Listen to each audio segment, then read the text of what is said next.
E aí, vamos direto ao assunto. Hoje, a gente vai mudar completamente o jeito de pensar sobre os rins. Por muito tempo, até mesmo na medicina clássica, rolava aquela tendência de subestimar essas estruturas, sabe? Quase como se fossem apenas um sistema de encanamento, um filtro básico para eliminar resíduos do nosso corpo. Mas o material que vamos destrinchar hoje mostra uma realidade muito, mas muito mais fascinante. A gente vai ver os rins como verdadeiros mestres regentes de uma sinfonia corporal imensa. Eles orquestram funções vitais com uma precisão química absurda que vai muito além de só produzir urina. Eles atuam ali nos bastidores, nas sombras, para manter o nosso organismo inteiro em um equilíbrio perfeito. Pensando rápido, qual órgão é o grande responsável por estimular a produção dos nossos glóbulos vermelhos, as famosas hemácias? A resposta mais automática e intuitiva, claro, seria a medula óssea. Afinal, é lá dentro dos ossos que as células do sangue nascem, certo? Mas olha só a reviravolta incrível da nossa biologia. Quem realmente segura a batuta e dita o ritmo dessa produção não é a medula. O verdadeiro maestro dessa orquestra sanguínea é o rim. É direto do tecido renal que parte aquele comando químico inicial e absoluto para que o sangue se renove. É uma integração profunda e essencial que, na maioria das vezes, acaba passando completamente batida. Para entender bem como tudo isso funciona, nossa análise vai passar por 5 pontos centrais. Primeiro, mais que um filtro. Segundo, o sistema endócrino renal. Terceiro, foco no sistema hematológico. Passamos então para o controle da osmolaridade plasmática e, por fim, a ação hormonal e homeostase. Esse roteiro organiza toda essa teia supercomplexa em partes lógicas para a gente visualizar o cenário de forma clara. Então, vamos começar pelo começo. Ponto 1. Mais que um filtro. Explorando o que acontece além daquela filtração mais básica. Precisamos estabelecer uma nova visão estrutural sobre o que os rins realmente fazem nos bastidores da nossa anatomia. A quantidade de processos ocorrendo ali ao mesmo tempo é simplesmente de cair o queixo. Os rins regulam ativamente o volume de água e eletrólitos, controlam a pressão arterial milímetro a milímetro e até fazem gliconeogênese, que é a produção de glicose num jejum prolongado para dar energia ao corpo.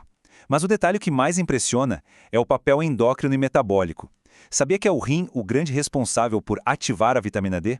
Pois é, sem essa conversão final direto nos túbulos renais, nosso corpo não consegue absorver o cálcio direito. Isso compromete tudo, desde a saúde dos ossos até a força da nossa imunidade. E para dar conta de todo esse trabalho pesado, os rins puxam para eles de 20 a 25% de todo o nosso débito cardíaco. É um quarto de todo o sangue bombeado pelo coração indo direto para eles, a cada minuto. E isso nos leva direto aos pontos 2 e 3 da nossa análise, o sistema endócrino renal e o nosso foco no sistema hematológico. Vamos ver agora como esse alto fluxo de sangue revela o rim como um autêntico centro vital de sinalização. Aqui entra uma molécula fantástica, a eritropoetina, muito conhecida como EPO. Esse hormônio é o mensageiro-chave que o rim usa para governar o nosso sistema sanguíneo com mãos de ferro. Em vez de só limpar o sangue, o rim age como uma glândula especializada que fica o tempo todo avaliando a qualidade e a capacidade de transporte de oxigênio que esse sangue tem. A EPO funciona como uma ponte química direta e contínua entre o tecido renal e a medula óssea. Quando ela cai na corrente sanguínea, age como um gatilho instantâneo e indispensável para multiplicar as hemácias, garantindo que o transporte de oxigênio pelo corpo não caia de forma alguma. A elegância de como isso acontece na prática é uma verdadeira aula de fisiologia. O rim possui células que funcionam como sensores de oxigênio de altíssima precisão. Vamos supor que a gente suba uma montanha muito alta, ou que aconteça uma grande perda de sangue. A oxigenação despenca na mesma hora. O rim percebe essa crise de hipóxia quase instantaneamente e não fica parado. Ele reage secretando uma enxurrada de EPO. Esse hormônio viaja rapidamente até a medula óssea, que acata a ordem sem questionar e acelera a fabricação de milhões de novos glóbulos vermelhos para resolver o problema. É literalmente o rim agindo de forma proativa para salvar o sistema inteiro de uma asfixia celular. Ah, e uma curiosidade anatômica bem legal antes da gente avançar.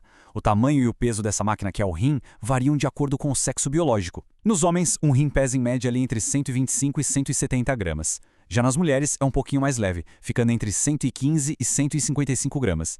Isso acontece principalmente por conta das diferenças naturais de massa muscular e tamanho corporal de cada um, mas a capacidade brutal de processamento por centímetro quadrado continua impressionante e idêntica nos dois casos.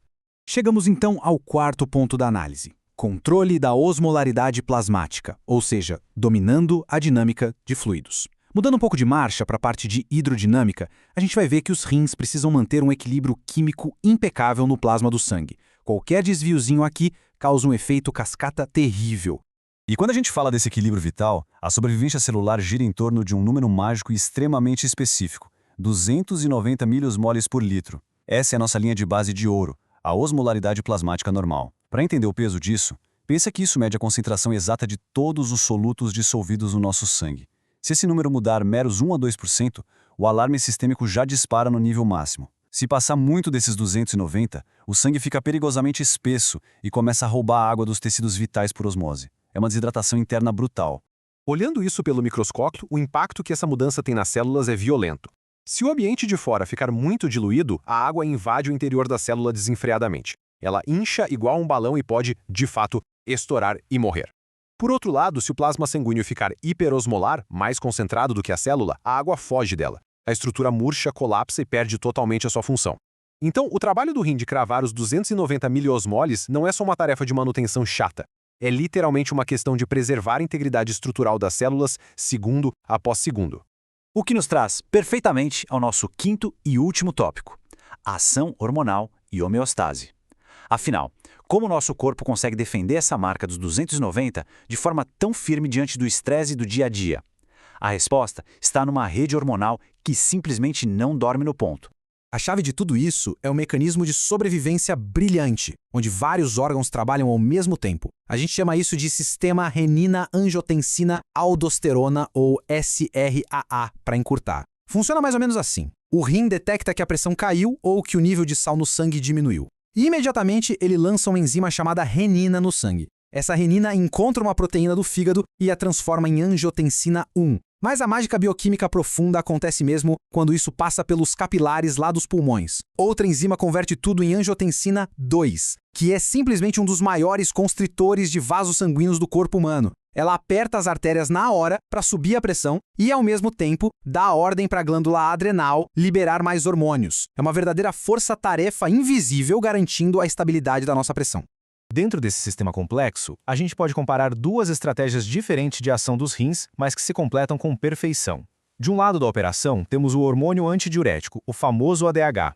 Ele age como uma barragem super precisa. O ADH manda o rim inserir uns canais minúsculos, chamados aquapolinas, para puxar água pura da urina direto de volta para o sangue. Simples assim.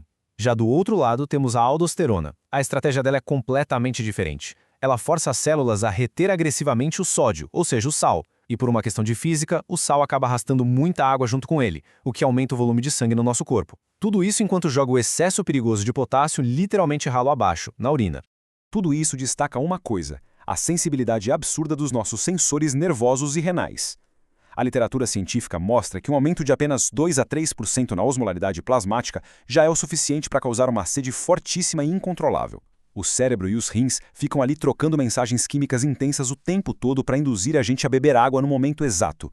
Isso acontece muito antes de a situação ficar crítica, muito antes de o sangue diminuir perigosamente ou de as células começarem a murchar. É o nosso corpo antecipando o problema e agindo de forma totalmente preventiva. E toda essa viagem fisiológica nos deixa com uma reflexão sensacional no fim das contas. Como um simples ato de beber um copo de água pode engatilhar uma sinfonia hormonal tão vasta e interconectada pelo corpo inteiro.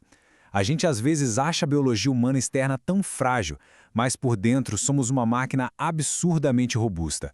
Cada alteração minúscula na hidratação, cada mudança de volume, tudo é escaneado, medido e equilibrado por esse mestre regente formidável que é o rim. Ele silencia crises o tempo todo, orquestrando uma harmonia milissegundo por milissegundo para nos manter vivos e saudáveis. Da próxima vez que for tomar um copo de água, que tal parar para pensar no absoluto milagre logístico que vai começar a trabalhar aí dentro?